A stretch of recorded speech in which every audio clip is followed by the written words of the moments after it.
Puji Tuhan, Bapak Ibu Saudara. Apa kabar hari ini? Luar biasa, Tuhan itu baik buat kita semua. Mungkin kita akan lanjutkan kesaksian dari Pak Inggu. Kiranya Tuhan memberkati.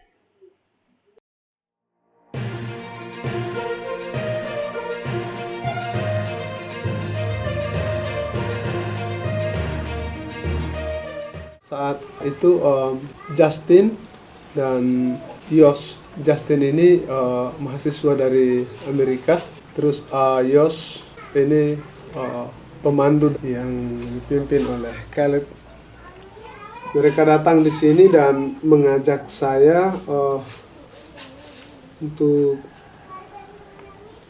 pergi ke permandian Napa Bale. Dan dia bilang kemarin ya, kalau kita mau jadi orang percaya ya, kita harus dipermandikan dulu. Nah, saya pikir ya, kalau dengan cara permandian itu ya, saya bisa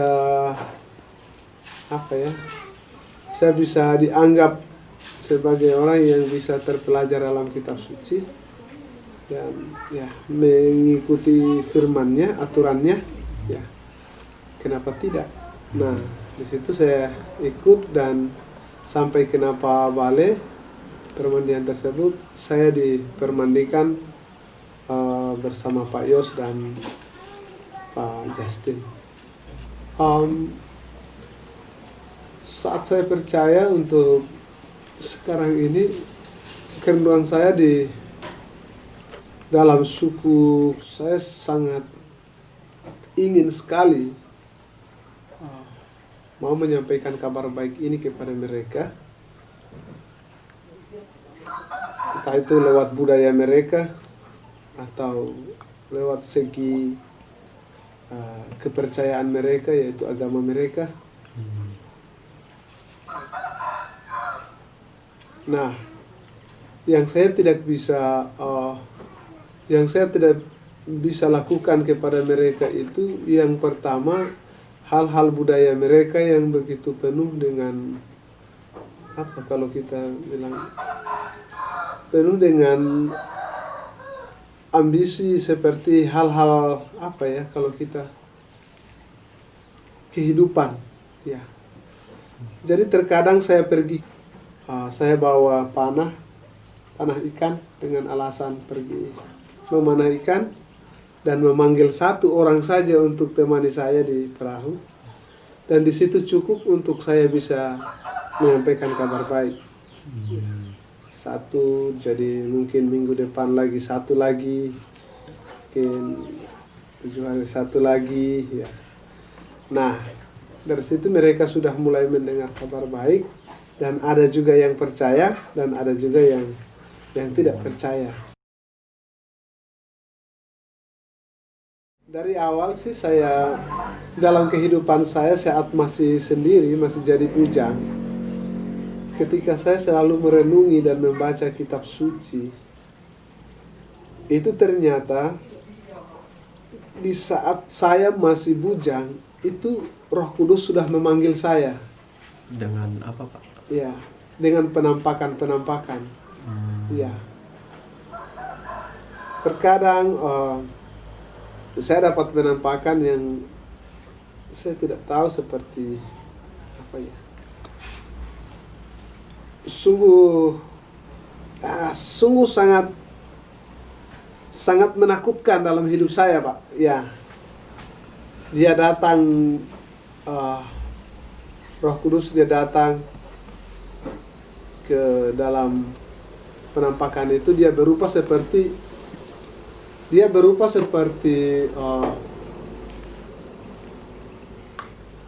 keris ya, atau dia berupa seperti manusia juga, seperti kita ya. Jadi ini sangat luar biasa, membuat saya sangat berpikir lebih dalam lagi. Ternyata Roh Kudus ini dia memanggil kita bukan hanya cuma sekali saja sebenarnya. Dia berkali-kali juga, sama dengan ya kita. Dan dia tidak memaksa. Ya, jadi di situ saya merenungi, ya, ternyata dia juga tidak memaksa. Dan dia, ya, seperti dia memberikan kita apa? Peluang-peluang untuk bisa bagaimana kita akan nanti mengenal Al-Masih dengan jelas, atau mengenal Allah lebih jelas. Nah, dia datang dalam penampakan itu saat saya masih bujang. Itu pada malam itu tidak salah, mungkin malam Jumat ya, malam apa, saya tidak tahu. Saya dapat penampakan yang sangat luar biasa. Itu tiba-tiba saya seperti di satu pulau, dan pulau itu penuh dengan kuburan. Kuburan orang mati, tempat orang mati. Datanglah berbondong-bondong ribuan orang, bukan satu dua orang atau ribuan orang, dan penuh dengan orang, dengan manusia itu di kuburan itu. Hanya satu tujuan mereka. Ada salah satu keris atau pedang yang tertancap di salah satu makam salah satu raja, dan pedang itu tidak ada satupun yang bisa mencabutnya dari tancapan tersebut, seperti keruk, begitu Pak. Ya. Dan tidak ada yang bisa membebaskan pedang itu dalam tempat, ya, seperti itu, seperti keruk, ya, seperti dalam kuburan itu. Nah, pedang itu dia menancap segini dia. Nah, saya tanya kepada seseorang yang dalam penampakan saya itu, bilang, itu kenapa itu? Bilang, oh, semua orang di sini sudah pada pulang pergi karena cabut pedang itu tidak bisa tercabut-cabut juga. Nah, ada salah satu dari penampakan itu orang yang bicara bilang, coba kamu mencobanya, siapa tahu kamu bisa mencabut. Tapi saya pikir, mana mungkin saya akan cabut, orang lebih banyak yang sudah ribuan orang lalu lalang untuk mencabut pedang itu, tidak bisa, apalagi saya.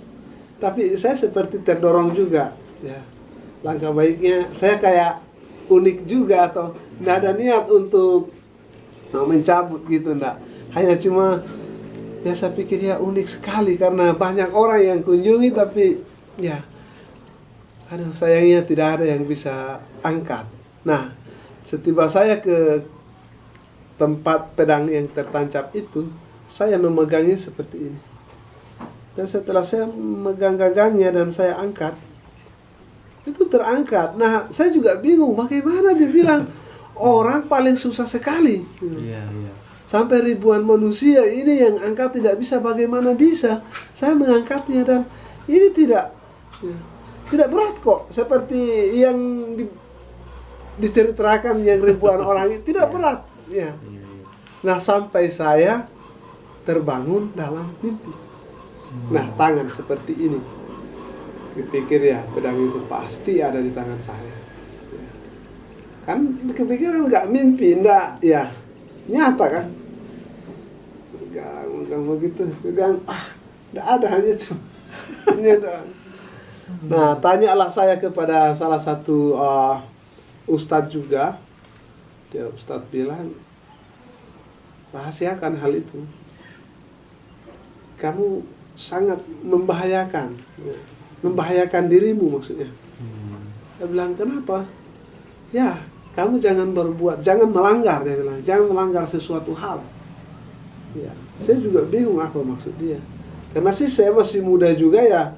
Saya juga minum mabuk, ya. Minum mabuk, ya. Nggak pikir masalah apa gitu, ya. Hanya cuma saya terheran-heran, ada apa dengan hal-hal yang seperti itu. Nah, dari situ sebenarnya sih kejadian itu, saya minum tapi saya nggak mabuk waktu malam itu. Saya berteman 3 orang. Nah, sepulang saya dari rumah tempat minum kami, nah mungkin dari 50 meter keluar dari jalan, datang orang yang dari utara, datang bawa kayu, bawa parang bawa ya kejar mengejar. Saya pikir kami yang dikejar, padahal mereka ada yang berkelahi di situ. Baku hantam Ya, mereka baku di hantam di situ. Nah, saya juga ikut kaget juga. Duh, kenapa tiba-tiba mereka lari ke ini? Udah, saya lari juga karena saya pikir, nah, saya tidak mungkin lihat itu ada parang, ada masuk, saya masuk, semakin saya lari, semakin saya dikejar. Nah, itu menurut mereka saya juga orang yang mereka musuhi. Nah, saya lari, saya masuk di bawah kolong kan, rumah-rumah orang Bugis kan tinggi-tinggi ya, panggung, ya. panggung, masuk ke dalam. Semakin saya masuk, orang sudah berapa orang lilit saya dengan tarpan. Kebukin saya dengan ini, dengan khas ketinting itu. Oh, Ya, khas ketinting kapal. kapal. Gebukin sampai bengkak belakang saya ini. Saya teriak seperti saya tidak, ya Allah, ya Allah, ya Allah, ampun ya Allah. Ya. Nah, habis lagi itu saya diseret lagi, dibawa ke, kan di situ ada kuburan juga. Ya, pas dengan air mimpi saya itu, dibawa ke kuburan juga, dan di situ saya digebukin lagi. Kadang habis pingsan, ciuman lagi, disiram pakai air lagi, digebukin lagi. Nah, lalu saya dibuang di samping ada kuburan, di situ ada tempat pembuangan sampah, dibuang di situ. Nah, terus mungkin saya perkiraan 1 jam ya saya dibuang, tapi saya tidak bisa berdiri, saya lemah sekali. Nah, datang lagi satu orang bilang, aduh dia tidak mati. Wah, masa tidak mati dia? Dia tidak mati. Saya, aduh, kalau saya akan bangun mungkin dia pikir saya hidup, dia bunuh saya ini. Jadi saya buang diri. Saya pura-pura tidak mati. Saya pikir itu saya sudah pura-pura untuk mati, saya sudah aman. Ternyata saya digebukin lagi dengan balok. Ini saya digebukin lagi balok. Wah, itu saya mulai bilang ampun saya tidak tahan, saya bisa mati. Semakin saya ampun, saya digebukin terus, jadi semua Pak, muka saya hancur semua, sampai saya pingsan. Pagi hari datang ada ibu-ibu kan di situ agak jauh dari pemukiman. Kaget, langsung dia teriak, tapi saya dengar tapi jauh kayaknya suara itu. Bilang, ada orang gitu. Nah, datanglah orang-orang kampung. Datang, lalu mereka menatang saya dan saya dibawa ke rumah mereka. Saya sudah hancur. Nah, ini masih muda Pak waktu itu. Nah, setelah saya dibawa ke rumah sakit, saya diperiksa. Puji Tuhan Pak, satu pun tangan atau jari saya atau tulang-tulang saya yang digebukin itu, satu pun tidak ada yang patah. Ya, puji Tuhan. Saya tidak tahu kenapa ya. Tidak ada yang ini. Nah, setelah itu dilapor ke Polsek, dilapor ke Polres masalahnya, dan sampai tertangkap semua pelakunya. Ternyata salah orang. Nah, jadi ini termasuk pembunuhan berencana. Tapi kan saya tidak mati, jadi bukan penganiayaan saja. Udah. Nah, di situ setelah saya sehat, mungkin 3 bulan kemudian saya sehat. Saya harus pergi tanyakan apa makna mimpi saya yang seperti akan membunuh saya. Oh, jadi tadi waktu dipukulin itu sebetulnya hanya mimpi atau? Enggak Pak, itu sangat kenyataan. Dipukulin itu kenyataan sekali, sangat kenyataan. Dan saya pergi tanyakan lagi, ya apa sebabnya biar saya tidak bersalah, saya juga dipukulin. Nah, itu saya tanya sama Ustadz bilang di dalam diri kamu itu ada seperti apa ya, orang seperti tidak suka di dalamnya. Mau seperti mau adu, mau apa ya seperti itu. Jadi ya kamu harus mesti berhati-hati. Ya, jadi pada akhir penampakan saya itu Pak, saya sudah mulai merasa diri bahwa ternyata saya ini harus lebih berhati-hati lagi dengan apa yang selalu terjadi pada diri saya. Di saat saya menikah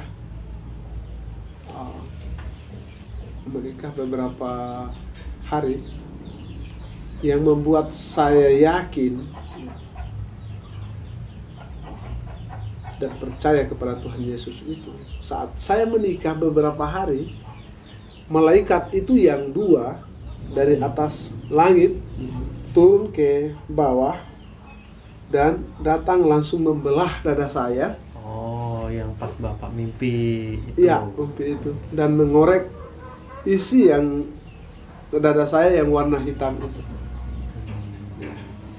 Setelah dia mengoreknya, lalu dia bilang, warna yang hitam yang di dalam dada kamu sudah tidak ada.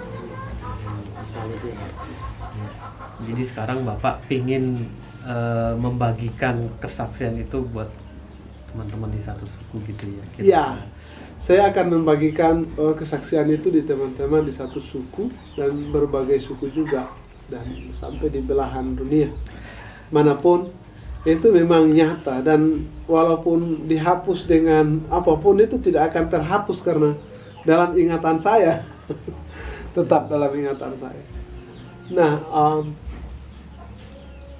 saya saat percaya, saya memang memikirkan bahwa ternyata kehidupan manusia di dunia ini, kalau kita sadari, ternyata ini hanya cuma kebaktian untuk Tuhan saja. Ya, bukan seperti harus mau jadi super, harus mau jadi yang lebih hebat, atau yang disebut bisa menjadi orang yang lebih kaya. Ya, ternyata hidup kita ini diciptakan oleh Tuhan ya hanya untuk bisa melayaninya saja, ternyata seperti itu. Karena saya belajar banyak pemerintah yang tertinggi juga di negara-negara manapun juga seperti itu. Saya lihat mereka berpendidikan tinggi, setelah itu menjadi presiden, lalu melayani Tuhan. Mereka melayani Tuhan. Jadi melayani negara itu bagian daripada melayani Tuhan. Nah, dari situ saya pikir ya, udah genaplah sudah firman Tuhan yang telah dia nubuatkan. Ya. Jadi saya sangat percaya bahwa Tuhan Yesus itu dia ternyata datang ke dunia hanya cuma memberikan kepada kita keyakinan, kepercayaan atas dirinya yang sebenarnya. Jadi dia datang itu bukan berarti sudah datang membuat salah satu tapi karena dia datang itu, dia memang sudah lihat manusia itu ya sudah begitu bobrok sekali. Ya, dan dia akan membuktikannya kepada manusia itu lagi. Nah saya pikir ya gambaran kita sebagai manusia yang percaya kepada Tuhan ya akan lebih jelas, akan lebih terang di hadapan dia ketika kita melayaninya, itu saja. Jadi sebanyak apapun kegiatan saya di muka bumi ini merupakan mungkin kegiatan mulai pariwisata, misalkan mulai sampai nelayan, sampai bertani atau beternak, itu tiada puas-puasnya Pak, ya mau memiliki hal itu. Tetapi setelah saya melayani Tuhan, itu lebih daripada memiliki harta yang melimpah. Ya, karena kalau saya melayani Tuhan, saya merasa saya bersama Tuhan. Tetapi kalau saya bersama harta yang melimpah itu, seolah-olah saya tinggal di salah satu neraka yang paling panas sekali. Karena hari-hari emosi, hari-hari ada yang salah, ini yang disalahin orang itu lagi yang ya. Tapi kalau saya bersama Tuhan itu tidak ada yang saling nyalahi ya, semua dalam kerukunan Tuhan, semua dalam kesejahteraannya, dan tidak ada seperti saling bantah membantah. Yang ada di situ semua sukacita saja.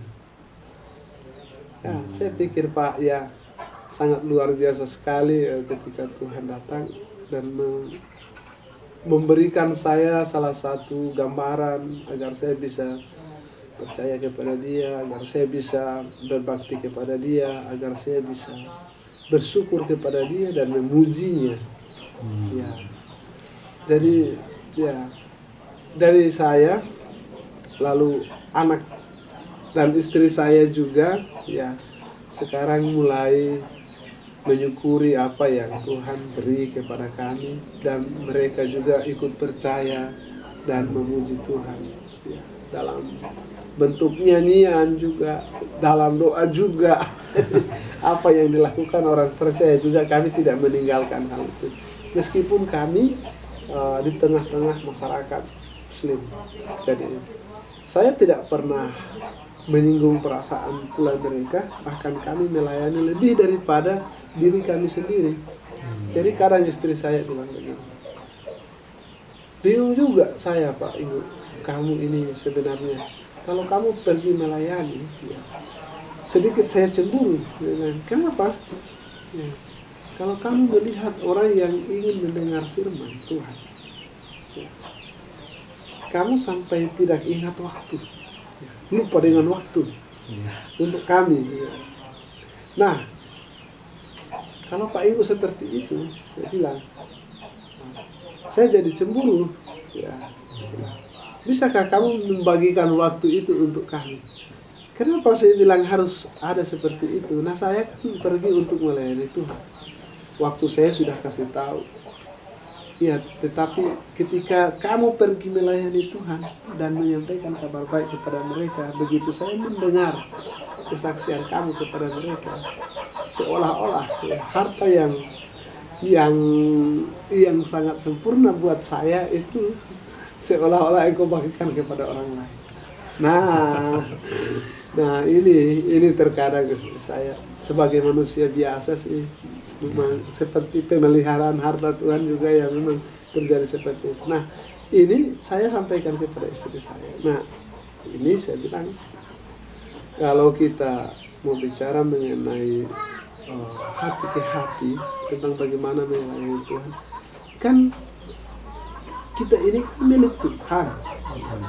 Wajar kan Tuhan membagikan kepada orang yang dikasihinya. Ya. Siapa saja Tuhan itu kan mengasihinya, begitu. Jadi wajar, kita ini kan milik Tuhan. Jadi jika Tuhan pergi untuk mau mengasihi orang itu, ya kita patut menyukurinya, karena lewat dari kita Tuhan bersaksi terhadap orang lain. Apalagi lebih daripada kita miliki. Nah ini jangan terlalu ini ya oke. Saya juga mengerti itu.